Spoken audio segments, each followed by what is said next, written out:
So hi everybody, we'll get started here. Let me be the 98th person to welcome you to the X.Commerce Innovate Conference. My name is Rob Veris, I'm the GM of RedLaser, and I'll talk to you today about barcodes and QR codes in mobile applications. So let's start here with scanning is magic. Now I'm going to talk more about what I mean about this in a few minutes. But let's start with maybe a quick show of hands. Who here in this room has scanned something with their smartphone before? So I thought that we might have a pretty advanced crowd on our hands today. And so maybe you, since you've done this and you've gone through that experience, maybe you know a little bit about what I'm talking about when I say scanning is magic. But like I mentioned, I'll get more into this and why it's important for you to consider to put into your mobile applications in just a minute. First, I want to tell you a little bit about what else I'm going to talk about. I'll start out by introducing a little bit more about RedLaser if you're not familiar with it, where it came from and what it does. Then I'll talk about, like I mentioned, why scanning is important, why it can be really powerful for you in your mobile applications. I'll talk a little bit about the product barcodes and the two-dimensional codes that you'll see out there. There are lots of different types. I'll focus most of the talk on UPCs, the product type barcodes, and then I'll go pretty deep into QR codes. With QR codes, I'll mention what they're used for. I have some data to show you about how they're catching on. We can show you some of the things that we've been doing with them. And I also have some guidelines for how you can use them most effectively. Then I can give you some more examples of some success stories that I think we've had with experiments that we've done with RedLaser this year, leveraging code scanning. And so we've got a little video on that as well, and then I'll move and talk about our RedLaser SDK finally. And so I'm guessing there are quite a few developers in the crowd, and what's nice is we package up our technology, the same technology that we use in our RedLaser application, and make that available for you to use in your mobile applications. So let me start with RedLaser. So RedLaser at its core is a barcode scanning technology. It's also a mobile shopping application. It's available on the iOS and Android platforms. It was first created by Occipital, a small startup in Boulder, a couple of years ago. So way back, 2009, the early days of smartphones in the US. Occipital created what was really the first real-time barcode scanner that didn't require autofocus on your mobile phone. And then about a little over a year ago, in June 2010, eBay acquired RedLaser. They acquired the product and the technology from Occipital. I came over at that point to run RedLaser. I joined the mobile group at eBay. And at eBay we had seen tremendous growth in our mobile applications, and we saw the potential that scanning could bring to make that experience more powerful, and we wanted to participate more directly. So we brought RedLaser into the fold. So what have we done since then? We've been pretty busy. The Occipital guys created RedLaser originally only on the iOS platform. We've launched an Android version. We made the application free. It used to be a paid app. As you can see, along with some of the enhancements we've made and making the app free, we've seen tremendous user growth. We added the ability to scan QR codes, which is pretty key, and I'll show you why in a little bit. And so we've had a lot of success. We've had some nice things said about us. You see some of the higher profile sort of publications and accolades that we've gotten here. But I think overall what this does is continually validates how powerful scanning can be, and the experiences that it can create make people happy, and they get some nice attention. So let's come back to scanning is magic. What did I mean by that? Well, when we first acquired RedLaser, we spent some time going over to Boulder, Colorado to meet with the guys that created it. And they were telling us the story of when they first created RedLaser. They were a startup. They had been churning through some different ideas. They built this barcode scanning algorithm. And it's a little known fact, but the first version of RedLaser, the very first version, didn't do it in real time. So it was, you would sort of hold the camera over the barcode, take a picture, and then submit that to the algorithm, and then you'd wait, and then it would bring back the result. That version didn't do super well. That wasn't a compelling user experience. It did okay, but their rocket ship growth really came after they released another version about a month and a half later that they added the real-time component to it. And so now you could just hold the camera over a barcode, and as soon as the algorithm recognized it, bing, you'd get the result, and it would look up a product. And they said, the first time that they sort of hooked that up, the first time that they made that real-time component work, it was like magic. And maybe you guys in this room can't do it because we just raised our hands and pretty much everybody's already been scanning things, and so you're sort of over the little honeymoon period. But if you can find someone that hasn't scanned something, maybe the 4S is coming out, people will upgrade to a smartphone for the first time. If you can find one of those people, hopefully you'll tell them about the RedLaser app and get them to download it, and then watch them as they scan that first product or that first QR code. And then at first, they don't seem like, they don't expect the thing to work. Then they hold it over, and then they'll hear the little sound, bing, and this look of wonderment will come over their face. And it's truly a magical moment. And so that's part of what makes scanning special. I'll tell you some other reasons too, but it's that sort of power, that magic power that it's putting in your hand, that's pretty compelling. Scanning is fun. So like I mentioned, you'll see smiles when people are successfully scanning things. There's this sense of discovery that comes along with scanning that code, scanning product barcode, scanning a QR code, and discovering what's behind it. The application then can run with that code and bring back whatever content's online. They can look up the product with our RedLaser app. We can tell you what's in your food that you're buying. We can tell you where you can find that book that you just scanned in a local library near you. Another story, we were at an event recently, and we tried to get the word out about RedLaser. And a woman came up to our little tent, and she actually already had the RedLaser app and just wanted to tell us how much she liked it. So we always appreciate that. But she actually had never seen a QR code and didn't know that RedLaser could scan QR codes. So, of course, we educated her about that, and she went on her way. And then she actually came back a little while later, and she said, I'm seeing these things everywhere. And so once she had seen a QR code and scanned that, she was running around this venue scanning every QR code she could find because it was fun.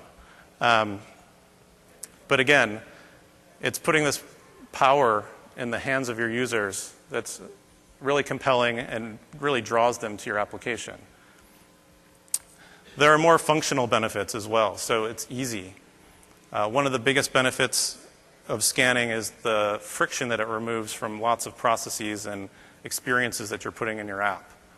So in the case of product lookup, instead of typing in some keywords on your tiny little software keyboard, you can scan it and sort of instantly access product information. What's faster? I'm sure you're collecting lots of business cards today. I hope that many of them have QR codes on them. I know mine does. And then what's easier at the end of the day? Pulling up your contacts app and sort of one by one typing in first name, last name, email address, company name, address, work phone, mobile phone, fax number, or 1 second, bing, save to contacts, and you're done. So it can remove a lot of friction from certain experiences in your app. And finally, it's useful. So it's this ability to blur the lines between what's offline and what's online that can take things that are sort of mundane in the real world and attach really rich interactive experiences to them. Virtually anything can be tagged with a barcode, and believe me, we've tried lots of it. And so you can take people from a poster on a wall to a mobile commerce experience, or you can take them from a billboard to a prize site, give away free stuff, These are all examples of ways that you can create more compelling experiences with your apps. So let's talk quickly about some of the codes that you'll see out there. I'm not going to spend lots of time on some of the more esoteric codes, but here just an example of some of the ones that you'll see. You've got your sort of traditional one-dimensional barcodes over on the left side of the screen, and then you've got the two-dimensional barcodes over on the right. And this, again, this is just a sampling. There are literally dozens of formats out there. They've been created for all kinds of uses. And EANs and UPCs you'll see on products. Code 128 you might see on gift cards sometimes, or in inventory apps. And so, again, when you're looking at your applications, you just need to figure out which codes you would need to be working with. And the good news is that our SDK handles most of these. So let's start with product barcodes. I want to talk a little bit more specifically about these. So generally, product barcodes are a unique identifier for products. I'll mention in a moment some examples of times when they're not. If you're a manufacturer and you want to make some UPC numbers and put them on your products, so the process is basically, there's this organization called GS1, and they're a nonprofit global organization, and they're dedicated to basically maintaining the standards related to codes and making sure there's not mass chaos with people putting the same numbers on a bunch of products. So what you do is you call up GS1, you send them a check, you pay a fee, and then they issue you a manufacturer number. That manufacturer number is usually 5 digits long. It's usually about the first 5 digits of the UPC or EAN code, UPC in particular. And then you're sort of free after that to create sequential UPCs from there and stamp them on your products. And so it's really the manufacturers that determine which codes go on which products. Now, as a developer, you may not create UPCs yourself, but it's important to know that other people use them quite a bit. And so if you're building mobile apps that deal with products, if you're dealing with inventory, if you're doing product lookup, search, you'll want to be able to handle UPCs. If you are a retailer, you want to be sending UPCs to search engines, et cetera, because more and more of these are being used to find and discover products. And we definitely appreciate it when the data is already there. So I mentioned before that they're generally a unique identifier. So if you know me, you'll know that I enjoy the occasional beer. And last winter, I was in the grocery store and I was buying some beer. And I picked out a 6-pack of Sam Adams Winter Lager. And so I scanned it with RedLaser because I scan everything I touch that has a code gets scanned. And up came Sam Adams Summer Ale. And I was like, well, that's strange. Instantly, I thought we must have a bug in our system. I'll go talk to the engineering team. And so I brought it back, and sure enough, there wasn't really a bug. That was the right UPC for both Winter Lager and Summer Ale. So what Sam Adams had apparently done is decided that their product was seasonal beer, and so they were stamping all their seasonal beer, and quite likely Oktoberfest and all the other ones, with the same UPC number. Now, again, as developers, there isn't much you can do about this. Sam Adams is free to stamp whatever UPCs they want on their products. But you need to understand that stuff like that happens, and so then your application can handle it more gracefully. With RedLaser, what we generally do is look at whatever has the most offers at a given time. So if it's the winter time, there's probably more Winter Lager being sold than Summer Ale, so our app should tell you that it's Winter Lager now. That's one way to deal with it. There are definitely more advanced ways that you could think of to handle it. But those are some of the challenges you'll get working with even what should be pretty unique identifiers. So let's move on and talk about QR codes. QR codes were, and there's one, QR codes were originally created in Japan in the mid-90s, and they were created first to deal with tracking auto parts during manufacturing processes. So not to help advertisers. And there were definitely not really many smartphones running around in 1994. But Japan was sort of ahead of the curve with smartphone and smartphone-like functionality in their mobile devices. And so pretty soon after the turn of century, it was possible to scan QR codes with mobile devices in Japan. And then that capability migrated over to the US when smartphones started to pick up over here. This QR code you see here points to redlaser.com. It's probably big enough for you to scan it off the screen. And we actually just created this with the QR code generator on the RedLaser website. What can you do with QR codes? Well, you're probably, again, a more advanced audience. You're probably familiar with them. But basically, you encode essentially text into them.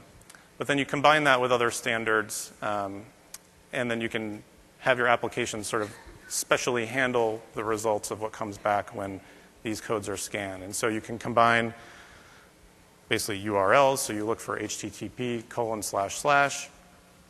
You can use the VCal format to create calendar entries.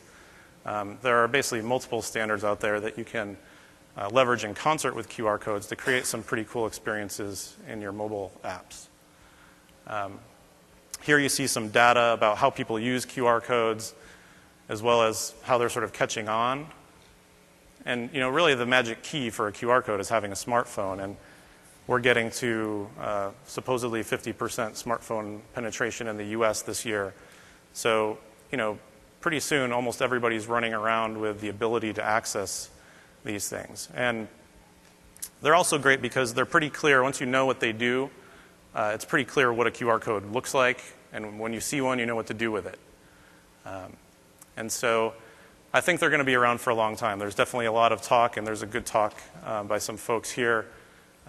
It might have been earlier today, but about sort of what's next after QR codes. And those days will come, and there's definitely some interesting things happening. But I think we'll see QR codes in use for quite a while still. Unfortunately, not everybody uses QR codes in the most effective ways.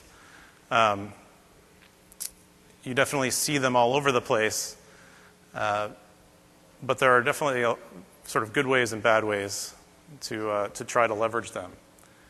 This cartoon is just illustrating what we see pretty commonly, which is people deciding to use a QR code because it's a QR code and not really thinking about the whole experience they're creating for their user. QR codes are just a tool. They're like a hammer. And nobody ever says to you, I'm building a house, and this house is going to turn out to be just like the best house ever because we're using a hammer. A lot of other stuff goes into it. You need great plans, you need good materials, you need fine craftsmanship to make a great house, and also use the hammer. And in the same respect, you need to do all that planning and consider all those things when you're using QR codes in a marketing campaign too. And so I can talk a little bit more about that. In business school, they tell you to sort of create frameworks for everything. And they also encourage heavy use of alliteration. So I've created the 3 Ps of QR codes. And not to be confused with the 4 Ps of marketing or the 4 Cs of product marketing or the 7 S's model or the killer bees from the Houston Astros. This is the 3 Ps of QR codes. And it starts with people.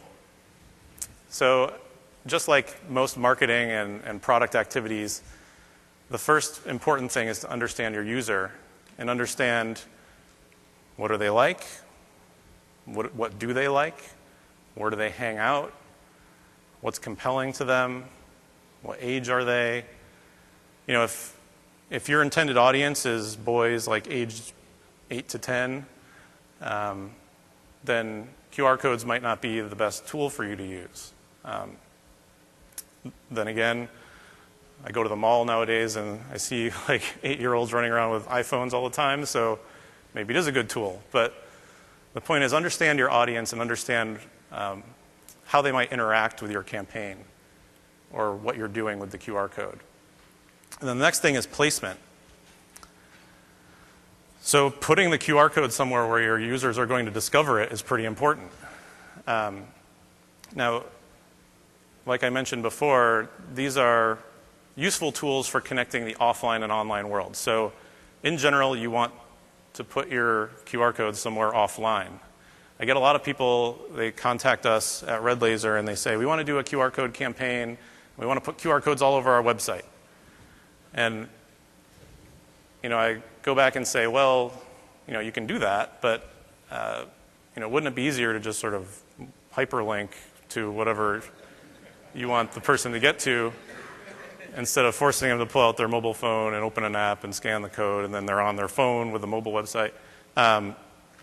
So probably somewhere offline. One guy said, well, we can just not hyperlink it and say, scan this with your RedLaser app. And I was like, well, now they'll just be angry at us. That's just mean. I don't want the RedLaser name associated with torturing your user to pull out their mobile phone. So here you see it's on a cupcake. You could argue about whether it should be on the top of the cupcake or under the cupcake. Maybe the person's happier after they've eaten the cupcake. But the point is, once you've understood your user, you understand where they go, what they look at, where they spend their time, and you can know where to put your QR codes. It's also useful to put these places where people have time to actually get their phone out of their pocket, open an app, and scan it. It's been popular to put them on the sides of buses. Now, buses do stop, but they also move a lot. And so it can be tough for people on the side. Well, there goes the QR code. So bus shelters are better. People wait at bus shelters. And also bear in mind that they need to be a certain size and resolution for people to be able to successfully scan them. There's nothing worse than investing a lot of money posting QR codes and then they're not scannable. And finally, payoff. So what do you take the person to once they've scanned your code? And like I said, you can do a lot of things. You can create calendar entries, et cetera. Generally, many marketers want to take you to an online experience. So I don't recommend a Rickroll. I don't recommend having them scan to go to a banner ad. You want to give the person some reward for going through what they just went through with opening the app and scanning and opening that QR code to find out what was underneath. Again, you've spent the time. Now you've understood your user. You've put the code somewhere where they're going to find it. You've actually successfully gotten them to open the app and scan the code. And so now's the time to give them a good payoff. And, in general, people like a few things. They like exclusive access. Make it special. Exclusive content. I mentioned free stuff earlier. People love free stuff.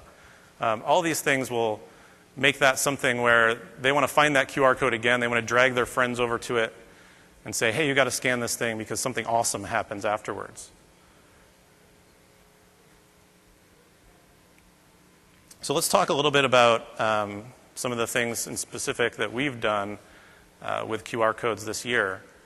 And the first one I'll start with is a partnership that we had with Atlantic Records and one of their artists, Lupe Fiasco. Lupe is a very popular rap artist, and he was, when we were talking to Atlantic early this year, they told us he was planning to release an album called Lasers in March. We loved that title. We tried to have them call it RedLasers, but it didn't work.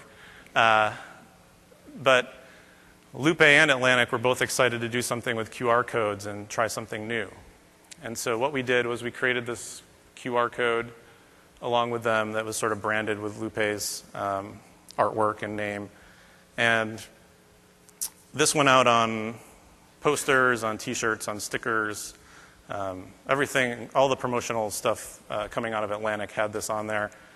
On the web, he did put it as his Twitter avatar, but that, with the social media aspect to it, people were seeing it and scanning it off the screen. And this actually linked you to a mobile website where you could purchase his new album for pre-order. So it wasn't out yet. And for a 2-week period, this was actually the only way that you could pre-order his album. And so again, there was this exclusivity associated with it. So if we're going through those 3 Ps, we understood the fans, that wanted to engage with Lupe. It had been 3 years since his last album. People were very excited to get access to the new music. Some had dribbled out before, and if you're familiar with him, his fans had actually picketed the Atlantic studios about 6 months earlier, demanding the release of the album. So we knew there was this pent-up sort of demand. And this allowed them to sort of tap into that and access it. And we also offered them deluxe bundles that you could only find there. So you could get it with a T-shirt, or you could get it with a signed poster, things like that. So again, it was this notion of exclusivity. I mentioned where we posted it, and here's a little bit of the mobile website. It was a very successful campaign. About 25% of the total pre-orders for the album came through this QR code campaign. Lupe's album ended up opening at #1 when it released in March on the iTunes chart in the US. And we were all very happy with the results of this. We also did some interesting things, like this was Union Square in New York City, and we actually projected the QR code with the laser projector onto the side of a building. It also played a little video, and this big flash mob sort of converged. When I show you the video a little bit later, you'll see more footage of this. But it was quite powerful, and it created, Lupe basically tweeted, "Hey, I've got a surprise for people at Union Square, go check it out." And it was literally like, someone in the audience, Eric, I think, was there. It was like -5 degrees or something. It was horrible weather to be out in general, but a huge group, 1,000 people plus, gathered in Union Square and checked this out. They were shutting down traffic, and this did great things for getting the word out about the QR code campaign. We had huge spikes on social media. So again, you'll see a theme here with the music industry. We've been doing a lot of experimentation with that. The next example I'll tell you about is a partnership we've had with Live Nation. And this one in particular was at the Sasquatch Music Festival up in Washington State. So there's a venue called The Gorge. Maybe some of you are familiar with it. It's absolutely gorgeous. If you haven't been there, I highly recommend getting there. This is a picture of the main stage, and it sort of overlooks the Columbia River Gorge up there. Sasquatch is a music festival that they do every Memorial Day weekend. It's 4 days of music. And we wanted to do something special with QR codes at this festival. So we did actually a few things. First, we did an acoustic tent. So we had this special tent, and you see the schedule on the right there, where some of the bands from the festival would play these exclusive performances for small audiences. It was like about 100, 150 people that would fit inside the little venue that we had. And the only way that you could get access into that acoustic tent was by scanning QR codes that were around the venue and winning the tickets to get in. So again, 3 Ps. It's understand the people. I mentioned the theme with the music business. You know, that was important because with music fans, they are very enthusiastic about and very passionate about the artists that they love, or the events that they're attending. And so they're sort of great. It was a great piece of energy to tap into to run these experiments. And so you could scan the codes that went into the acoustic tent. And then we also did this special app called RedLaser Live. And I got a video to show you here that'll do a pretty good job explaining it, and then I can talk a little bit more about it afterwards. But we built this app more or less for this event, and I'll explain more after the video. So with that, let's watch this, and then we'll talk more.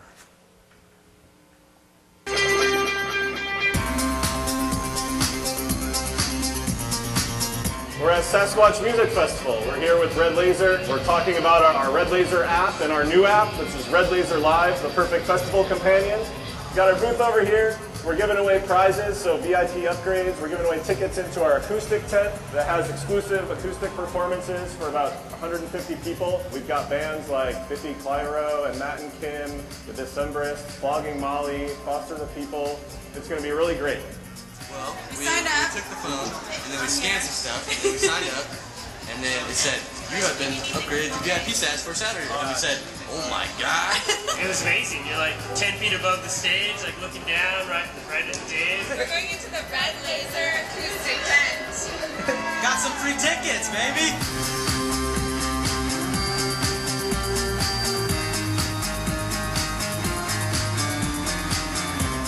RedLaser is an iPhone and Android app that basically allows you to take any product that has a barcode on it, scan that, and we'll help you find the best deals online or locally. Or we'll give you reviews or nutritional information, and we also scan QR codes. So basically you can interact with these codes throughout the venue here at Sasquatch and then also in the outside world. RedLaser is really excited about working with the music industry. There's a lot of different things that we can do with our technology using UPC barcodes, QR codes. And it really is an opportunity for the bands and the labels to interact with the people buying their music every day. We had a partnership with Lupe Fiasco a couple of months ago with the release of his new album, Lasers. We did a pre-order campaign with QR codes. It was the most successful urban pre-order campaign in Atlantic Records history. About 25% of the orders came through the QR code campaign, so it's a huge success. We've also been working with Death Cab for Cutie, who will be here on the main stage tonight. We did a sponsorship of their live video event, and you could scan the QR code and add that to your calendar to be reminded when it was happening. And then we're also doing a game with them leading up to the release of their new Codes and Keys album, where you can scan QR codes and win tickets to the sold-out shows, as well as meet and greets with the band. You'll see lots more QR codes around events like this, and it's a great way for fans to really easily, frictionlessly connect with the artists and access all kinds of content. I think it's only going to get bigger. RedLaser Live is a great app that just kind of hit the market within the last week and was already rated the app of the week by Billboard. And what that does is it allows any music festival goer to interact with their friends who are also at the festival. So you can find out where all those people are, where you should be meeting them, if it's a camping festival, where their tent is.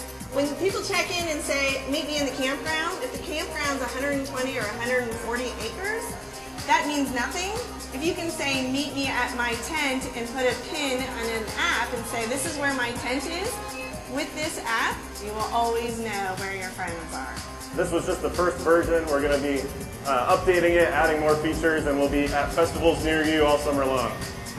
We were lost, but now we're found. Thank you, RedLaser!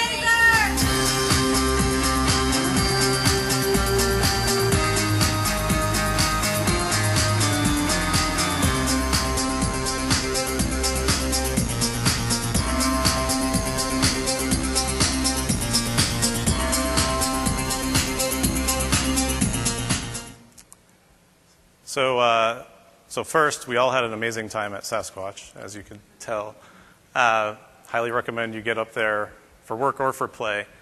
But let's talk a little bit more about RedLaser Live quickly.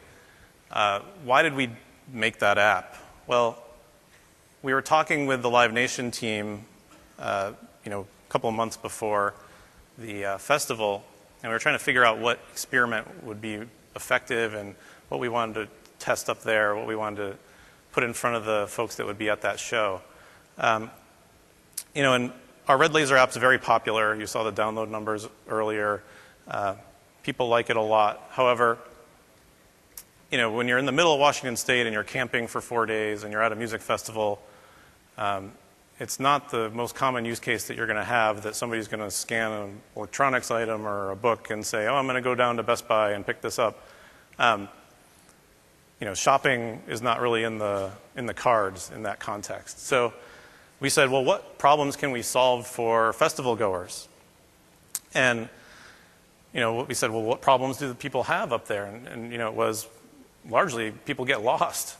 People can't find their friends. There are 4 stages. Their friends over at the main stage. You go over to the main stage. They've moved over to the second stage. You can't find your car at the end of the day. We said 140 acres or something of camping. There were multiple lots. Even with the app, by the way, it's hard to find your car. And so we said, well, we'll create an app that allows people to solve these problems. And so RedLaser Live allowed you to scan these QR codes that we had scattered throughout the venue. And they were attached to huge flags, colored flags. You could scan those. It would check you into that location, and it would automatically share that with your Facebook friends, assuming you had connected it to Facebook. And so you'd be notifying people where you were, and you could also send them a little text message along with it.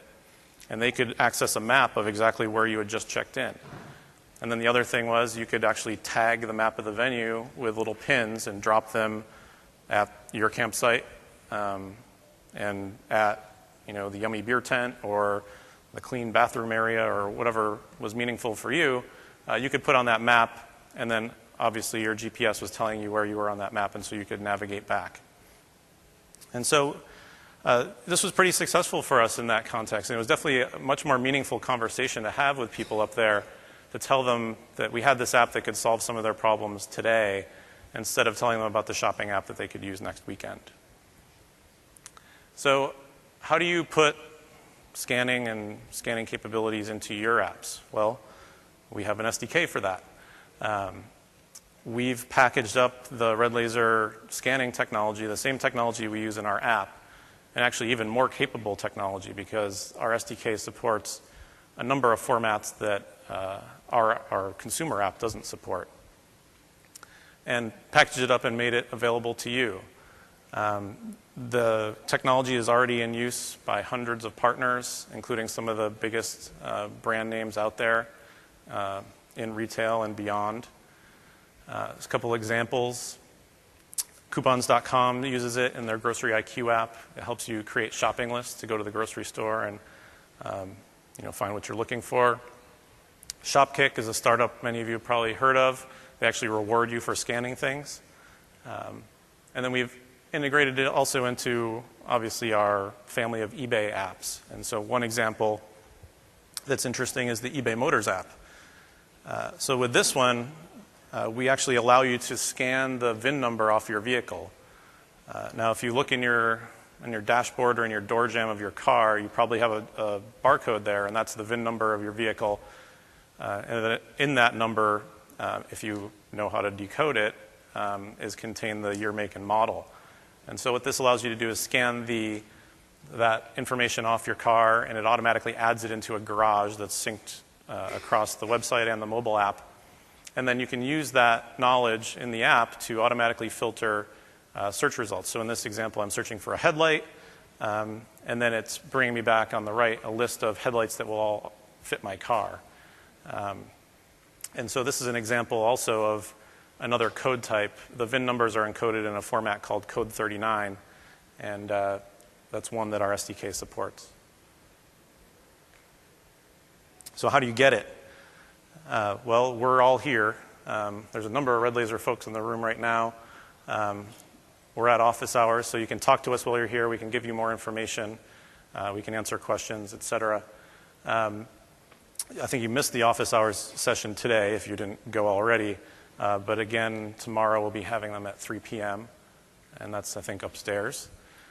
And then on Friday, there's the X Dev Camp, and Chow Fry on our team, he's sort of the head engineer on our SDK, and we call him our head beam focuser. He'll be running a session at the Dev Camp on basically building an app from scratch that uses our SDK. So if you're a developer and you want a great introduction to using our SDK, that'll be super valuable if you can still get into that session. And then after the conference, obviously, you can always go to our website and check out redlaser.com. We have information about the SDK there, and you can get the evaluation version of the SDK for free. And then off you go. So I'm about wrapped up. I wanted to give you one more example of the use of QR codes, and I'll try to apply the 3 Ps, and hopefully we can do some good in the process. So we all know that this year's been rough for natural disasters. There was a tsunami in Japan that was horrible. There was Hurricane Irene. About a month ago, my hometown was one of a bunch in upstate New York and northern Pennsylvania area that got flooded following Hurricane Irene and Tropical Storm Lee. And I think, understanding my audience again, I think a lot of us are lucky enough to live and work in the Bay Area and the technology industry. I think many of us are relatively prosperous. And so if you're able, I appreciate you scanning this QR code. It'll take you to the mobile web site for the Red Cross. And I'd appreciate it if you'd, again, if you're able, to donate something to them or to any organization that helps people in need, and especially for the disaster relief. And the payoff here is that hopefully we're doing some good. So with that, I think we have a few minutes left, and I'll be happy to take some questions for the audience. Yeah, we're doing well. Up front? Yeah, striped shirt. Do we have a microphone? Christian? We have one coming.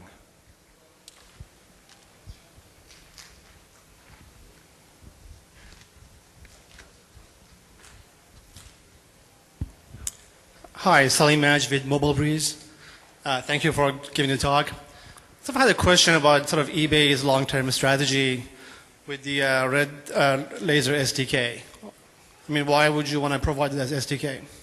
Yeah, so, well, I think it's a big theme for our conference here in general, is that a big point of emphasis for eBay is providing platforms on which developers can innovate. And the RedLaser scanning technology is one example of not really a platform, but definitely a technology and a capability that we can offer up to others. And obviously we license the technology for a fee, so we make some revenue from it. But really, I think the bigger value is, again, encouraging innovation from third-party developers. And then also, from RedLaser's perspective, it's just great to participate a little more actively in the ecosystem and not sort of cave ourselves inside our corporate walls, but we can participate with lots of developers, have lots of interesting conversations with people, and I think that only makes us better as well. And so that's really our thinking. So I have a follow-up question to that, just because we look into using RedLaser, and we found the price to be kind of prohibitive, especially I think at the startup level. I understand now you have some kind of volume discount that you can negotiate in private or something, but up front, when you sort of look at the pricing, you're like, well, that's not very feasible. If we are successful and create something very cool and we get 1 million users, potentially it's a $100,000 licensing fee, which is kind of high. And then you say, okay, well, maybe we can just build it ourselves, potentially. So I guess just want to, like as a developer, I mean, we looked into your product, and I think it's very cool. But we wish that you had sort of different pricing models, at least maybe for startups who had no funding. Yeah, well, I'll talk quickly about pricing. I think, most of those conversations we can take after the fact. But so first, our licensing price is not $100,000. We have sort of a sliding scale, and the way the system's set up is basically if you're successful, the more successful you are, the license fee goes up by some amount. But we're always experimenting with more models that can make sense. I think from our perspective, there are some costs associated with both developing the technology and then maintaining the program. We want to make sure that we're recovering those at least. And we want to be good partners to you. We want to be able to offer you good support, et cetera. And so none of that stuff comes super cheaply. So that's the logic behind the fees. And again, we can talk more about it afterwards. Yeah.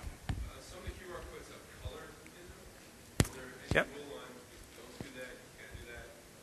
So QR codes can actually be pretty flexible. So the one with Lupe Fiasco that you saw, he had sort of embedded his anarchy symbol in there. And really, as long as you have contrast between the dark areas and the light areas, that works. And then in addition, I didn't go into super detail about QR codes. I could probably talk for another couple of hours just on how to encode QR codes. But basically, there are a few different sort of versions of the algorithm that you can apply, and many of those include error correction. And so you'll actually have areas in that QR code that are sort of repeated. And so you'll see some actually pretty cool looking QR codes out there where people do some interesting things, embedding actually logos, and we've actually done this with the RedLaser logo in the past. They embed the logo in there, and it looks like it's covering up part of the QR code, and it in fact is. But because there's error correction, the rest of the QR code sort of contains enough information for a scanner to decode it. So you can do some pretty interesting stuff. There's a lot of literature out there you can look at about how to encode QR codes, and you can use the error correction, multiple levels of error correction, et cetera. Hi. Oftentimes we have a problem with looking at the QR code, which scanner, which you yourself have a scan with the RedLaser. You have to tell the people use my app, download and use app. If I scan with some other application, it's not that useful, right? So every company, they have to mention their own brand, download my app. So is there any common solution that we can tackle with the QR code itself? So the QR code sort of tackles that problem already. So QR codes are an open format. And actually, in general, if you have a QR code, any QR code reader will decode that QR code. There are a couple areas that you run into issues. And obviously, we always emphasize and suggest to people that they should scan QR codes with the RedLaser. But this QR code you could scan with any QR code scanning app. A couple of areas that you'll run into are if that company or that, say, even advertiser is doing something special in the QR code, they've encoded, let's say we did something special with Innovate. And so I've encoded a bunch of content, but it all starts with innovate : //. Now I have to program an app to understand that when my app sees innovate : //, I need to do something special. And lots of other apps might be out there that could actually decode that, but they would just say, hey, here's a blob of text that says innovate : //, whatever. And so they might not get the special sort of behavior that you were looking for. So that's one way that QR codes can actually be used to create custom experiences for one application. The other thing that you'll see out there is there are things that look like QR codes, but they're not actually QR codes, and those are actually proprietary formats. Microsoft has a reasonably popular one called Tag that actually uses little colored triangles. And those things, in many cases, are closed, and so there might be only one app that can scan those. And in that case, you're right, there's a big challenge with educating the user, hey, you might have a barcode or QR code scanning app on your phone, but it actually doesn't work with this one. You need to go get this other app. And then that introduces friction into the whole experience for the user. And so we support and sort of use QR codes quite commonly because they are open.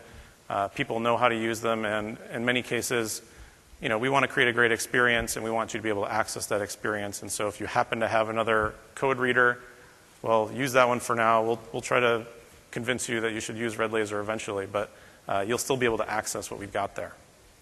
One more question. Did you use any open source to build your SDK, your scanner, or did you? Yeah, so there is still a bit of open source software. So there's a component called Zebra Crossing that does some code decoding, basically. It's an algorithm. We've been phasing that out more and more. It's still there. The thing about code algorithms is, they have strengths and weaknesses. And so we believe we have the best technology out there with our proprietary RedLaser algorithms. But there's not a lot of downside as long as it's legal to include it, and as long as it's not taking up lots of space, as long as it's not causing a huge delay for the user. There's not a lot of downside to including an open source component as backup, because there might be some cases where that algorithm catches something that ours misses. So we do still have that as sort of a buffer. Like I said, as we've been sort of iterating and improving our own algorithm, it gets basically used less and less in the app, but it is still there. Sorry?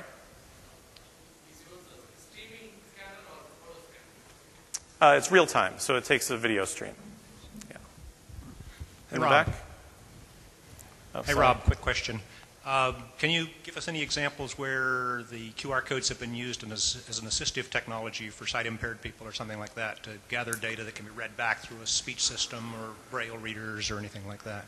Rich, I love that you're here give me easy questions. No, I actually don't have any examples of a use such as that, but we can try to track some down for you. Let me take one more question in the back, this gentleman, and then we'll wrap up. My question was, as a developer, there's sort of two components. One is the RedLaser app, which is what the user is going to use to scan the QR code. And then the other component is actually generating the QR code for whoever wants to create that content. Do you manage both pieces of that? Because you spoke mostly about RedLaser, but not that other aspect. And does the SDK include both components?